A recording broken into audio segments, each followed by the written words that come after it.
When the Soviet system collapsed, the Soviet Union collapsed, there were vouchers that were sent out to the people, and then the people were supposed to use those vouchers to buy up the assets, the actual assets.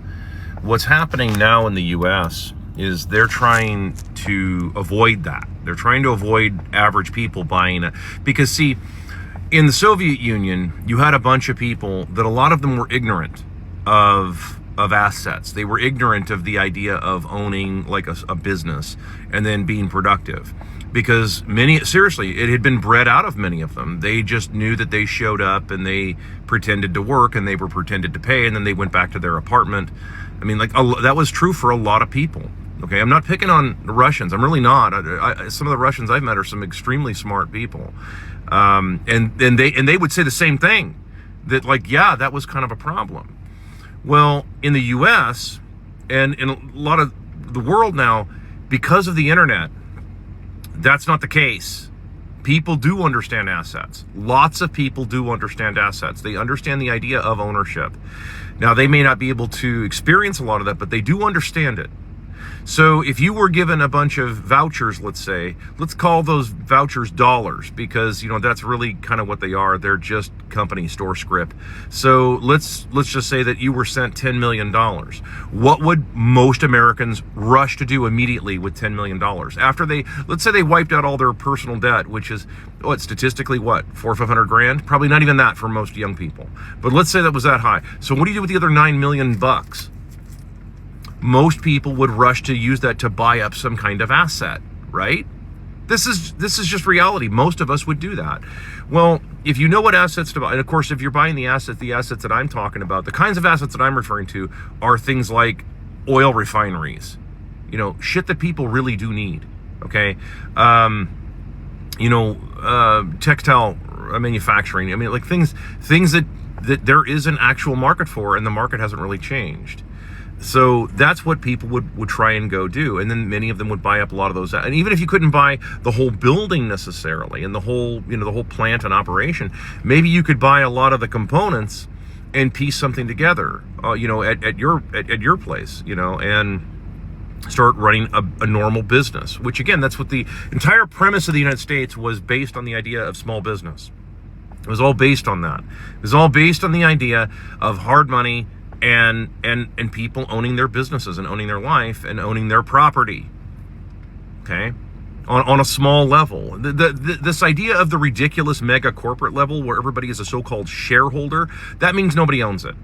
That's really what it means. It's like when you look at the reality of the outcome of saying the state owns it versus the shareholders own it is the same. Nobody owns it. In other words, the state doesn't show up and work there, does it? No.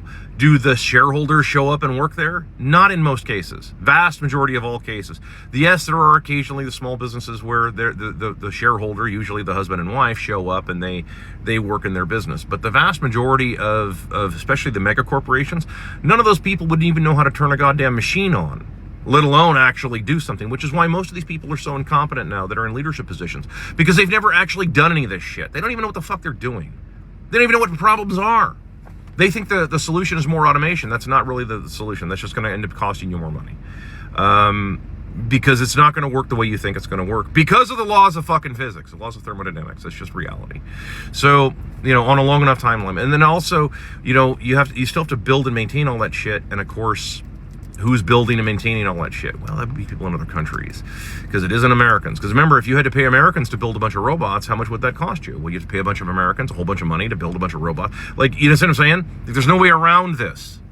There's no way around if there's a way to cheat the system, trust me, I mean, it would be found already. I would have found it years ago.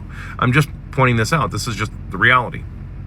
So what we have now is the so-called elites, all the island people, cream cheese baby people, all those people are trying to make sure that the average person cannot just start buying up all these assets. Otherwise, because seriously, I mean, like, imagine how much, if all these mega companies went bankrupt and all their assets were out on an auction block tomorrow morning, how much would a forklift sell for? Probably nothing. Probably just whatever you had in your pocket, and somebody was willing to actually, who had a trailer and was willing to haul it away, and assuming they could afford the diesel in the truck to haul this shit off, right? All right, you'd see, in other words, you start seeing prices coming way down, and then of course all that debt goes away, all that fake debt, all that bullshit, that all goes away. Well, that means that small businesses can be a lot more profitable a lot quicker because they don't have a bunch of debt. Okay. This is like I said, I mean, like, this has been the problem that everybody has seen, is that like most of this stuff is all fueled with debt. It's not actually fueled with real innovation. Real innovation stopped a long time ago. That's why everything is stagnant. It has been for a long time. There are some innovative ideas that are coming around, but I have to wonder how much of that has been stolen. You know, I mean, I have to wonder how much of those innovations have been stolen from like regular people who invented it, but because of the internet and because of everything, you know, it's like, okay, then you know, they were able to steal into the back end. And then that person mysteriously has a heart attack or something like that. Yeah, I'm not kidding. I'm not trying to be all conspiratorial. I have to wonder about this kind of stuff. But yeah, if you want to see creativity and ingenuity and inventiveness, then you need to have regular people just out living their lives. And people do tend to invent shit.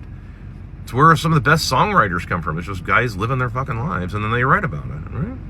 So, yeah, I mean, like, this is just, that's the way it works. So, yeah, you would want to have this all collapse. So if you wanted to have, like, any kind of real reset, I saw that the Orange Messiah is going on about resetting now.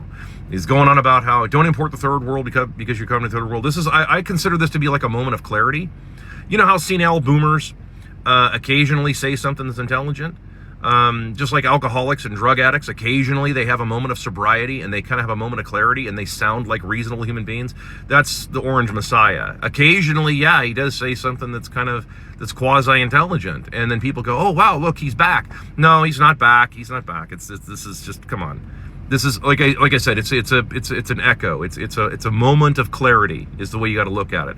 The rest of it is just blatant insanity. And senile boomerism that's metastasizing. So, yeah, that's what you would do. You would want to have an actual economy that functions properly, and you do that by allowing all this stuff to actually just reset for real. Meaning that all of these mega companies go broke. They can't continue any longer. They're just, you know, they already don't pay people enough to the point where you've got people that are setting them on fire. Like, that's only going to ramp up. That's only going to get even bigger as time goes on. I realize, yeah, he's a third party. I get all that. I'm just saying that, like, that's going to continue. People are going to continue to become more and more dissatisfied as they watch all of this happen, and while at the same time importing a whole bunch of people into the country and claiming that they can't hire you because, you know, you're not smart enough, even though the average IQs, apparently, I'm not a big believer in IQ, but the average IQs apparently in Western countries are dropping because they're importing all these geniuses from countries that they're claiming they're genius. I mean, you see where this shit's going? This is fucking stupid. So, no, you let it all go, and then you start over. If you want an actual reset, then that's what you would do. And you just have regular, everyday, average American business entrepreneurs, small guys out there that pick up all these fucking assets and they actually start doing shit that's important. And then you get rid of all the goddamn, you know, regulations. And you get rid of the regulations by just getting rid of all the gun laws. If all the gun laws go away, then all regulations go away very quickly, because there's no, you know, I'm like, you know, the John Q law, you know, badge wearing douchebag, you know, fuckstick isn't going to go out there and enforcing a bunch of crazy ass bullshit EPA nonsense, you know, while risking his life. Fuck that. So, you know, that's how you get rid of these people. Hope that helps.